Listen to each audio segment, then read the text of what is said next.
Welcome back to the Dividend Diplomats YouTube channel, everyone. Lanny, Bert, you know us by now. We have a special video today. We finally did it, everybody. My wife and I finally achieved a big goal we have been talking about on this channel for over a year and a half now. So hang in there, stay tuned, see what we did and what our next steps are. You can't wait, but guys, smash that subscribe button. We definitely appreciate every subscriber. We're on our way to 20 to 25,000 subscribers, finally crossed the 15,000 threshold. So do us a favor, it takes 2 seconds, hit that subscribe button. Definitely give this video a thumbs up because Bert and his wife just crushed a milestone. They did it. They did it. The journey is finally over, but it doesn't have to stop now. No, when one journey ends, you open up the door and start another one. And that's what we're going to talk about here. We're going to talk about what happened, how we did it, and then what we're going to do next and what the next goal is. And we'll go from there. Everybody. It's going to be this is going to be a little more interactive of a video. So again, if you haven't, just make sure you subscribe. Thank you, everybody. Thanks for that support on our personal journey to 20K and 25K subscribers. So, man, what happened? So hold on, let's rewind the tape. Let's go back to March of 2021, a year and a half plus ago. What did you and your wife start doing? How much and why? We started buying one share each every single week of the GOAT, the Dividend King, the Hulk Hogan of dividend growth stocks. We are talking Johnson & Johnson, ticker symbol JNJ. Lanny and his wife have their own weekly purchase that started back in 2020. And it took a year for us to figure out what we wanted to do, what position we wanted to grow. Eventually, in March 2021, we ran the numbers. We looked at the metrics at the time. Metrics historically are always about the same. So we decided we're starting our own strategy with the GOAT themselves, Johnson & Johnson. Our first purchase at JNJ was March 15th, 2021. We each grabbed one share each at $159.75 a share. And from that point on, every single Monday, except for the weeks I forgot, and sometimes I picked up a little bit later in the week, we added one share each of JNJ. Every single week, guys, putting the money in the market, which is what we all should be doing during great times, bad times, especially right now when the market's down almost 20% year to date. Bert and his wife kept investing. They stayed invested into a top 5 foundation stock for your dividend stock portfolio. They wanted to build passive income. They wanted to be on that journey to financial freedom. And what better way than buying this Dividend King in Johnson & Johnson, who has increased their dividend for over 50 years, consistently raises their dividend, your income stream, by at least 5, 6 to upwards of 8% every single year, like clockwork. Yeah, and that's the crazy thing. We love this strategy. It's been so much fun doing it and then updating all of you from there. So let's talk about how much money we've actually put into Johnson & Johnson, each of us. And Johnson, just to help give a perspective, their current stock price is $175.07. But during this journey, they've fluctuated from that 159 mark. They've had periods where they're in the 160s, 170s. They came back down into the 150s for a little bit. They even touched in the 180s for 1 or 2 of the weeks we made the purchase. Overall, though, on average, now that we each own 100 shares, our average cost basis, mine is $168.13. My wife's is $167.60. So about the same. In total, I put in $16,818.04 into my account. My wife put in $16,784.80 in her account. In total, 200 shares of Johnson & Johnson combined at a cost of $33,602.85 between us. So essentially, they've been doing this for about 20 months. And Bert, you and your wife essentially have been doing in total between $1,600 to $1,700 per month into Johnson & Johnson, just gobbling up the stock. So you wanted to get to 100 shares. Mm-hmm. And did you guys get to 100 shares this past Monday on November 4th? That's right. That was the final purchase, and we tweeted it out. We finally hit that milestone. I own 100 and 0.03 shares because of the drip. My wife owns 100.148 shares because of the drip too. So we are locked in total 200.18 shares of Johnson & Johnson combined. And the beauty of this is we don't catch the extremes. We don't try to time the market. It's just been slow. It's been steady. So I said our average cost basis between us is 168. Currently, Johnson & Johnson's at 175.07 was their last close at the time of this video. So our position has increased steadily, where our market value is over $35,000 now combined for Johnson & Johnson.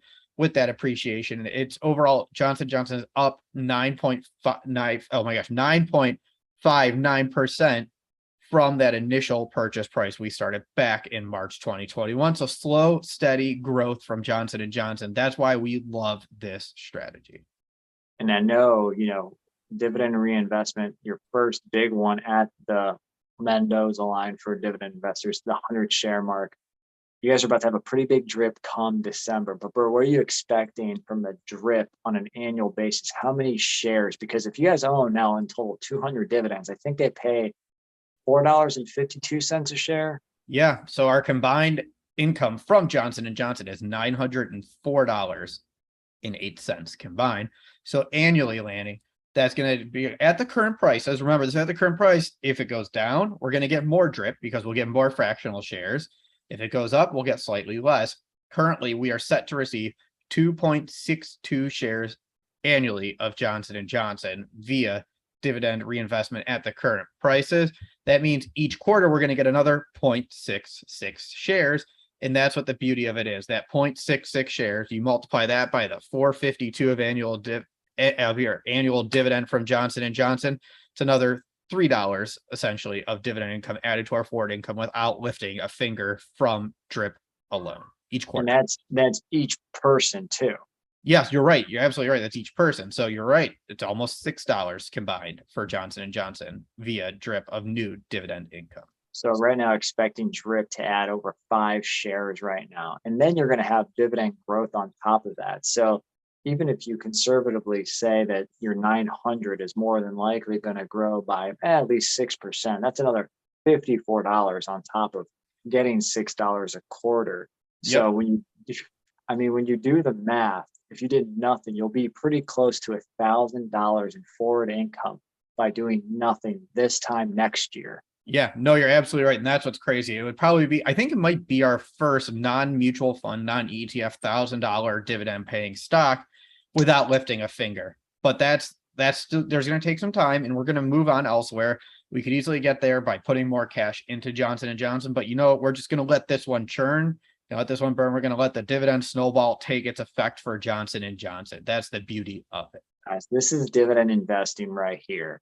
Buying a stock, going hard into it, not stopping, finding a high quality company on that journey to financial freedom and having that passive income engine set on autopilot. But Bert, you just made a comment that it's time to maybe switch to a new stock, or is it a new ETF? What are your expectations now that you guys essentially have been doing almost 320 to 350 a week? What are you thinking now? Yeah. We're not just going to stop investing every Monday now because Johnson & Johnson is done. No, that would be the worst decision we could possibly make. We're going to move elsewhere. The thing I've been struggling with, though, is what to do with this extra $150 to $200 every single week of Johnson & Johnson funds. Pokemon cards? Possibly. Yeah, you never know. More pack openings on this channel. Give us a like if you want to see some more of those, everybody, and let us know in the comments. All right, but the thing is, there hasn't been one stock, fund, or anything that's jumped out at me, especially since the market has popped over the last week. So that's had me thinking, what do I want to do with this money? But it's something I have been enjoying doing is building up current positions that we own in our portfolio. We've had a lot of positions over the last few years where we've been nibbling. We've been adding 1 share here, 2 shares there. Price goes up, I stop. Price comes down, I'll add 1, 2 more. But they're not really considered full positions. So what I'm going to do for my wife and I every single week, I'm going to find a position in my portfolio over the weekend, see what stock do I want to just plow between $150 to $200 in when the market opens Monday, and add to it. So we're going to keep building it, but it's going to kind of revolve for a little bit. until we find another stock like Johnson & Johnson that we want to commit to buying and growing to 100 shares. So Bert, what stocks are you guys then considering between you and your wife and each other's portfolio? Now, again, let me ask this. This isn't your taxable brokerage account, Yep. correct? The All commenters- taxable. That's the point. I have other stocks I've been adding like SoFi, that's all been in my Roth. I want this to be taxable. I want to grow what we're going to be able to easily access and live off of when we do reach financial freedom. That's the goal. So I just kind of threw together 4 stocks in each of our portfolio that you could just see me kind of lining up and targeting. This could change. It couldn't change. It really depends on the week, what happens to it. Maybe is there an upcoming ex-dividend date where I want to capture a little bit more of a dividend coming? We'll see where we feel. So let's start with my wife's portfolio. There are 4 stocks that I identified. I'll talk about the stock, their current price, and the number of shares we own, and their yield. So first one, and you know what, also I should say, I'll add at the end, at today's price, how many shares, if I put in $175, would I be able to add at the beginning of the week? The first one, LyondellBasell, ticker symbol LYB. We started building this position when we sold my wife's small Cardinal Health. We moved it into LYB, currently own 21 shares. Share price is $82.30 and a yield of 5.78%. That's not a full position in my book. There's still room to keep growing LyondellBasell. If we put 175 in on Monday, we'd buy 2.13 shares. That would be one of the larger yield impacts we're going to have. The second one, a company we just featured, Unilever. We own 61.72 shares at a price of $48.21. The yield's 3.73%. So it's come down from that video where we just talked about it.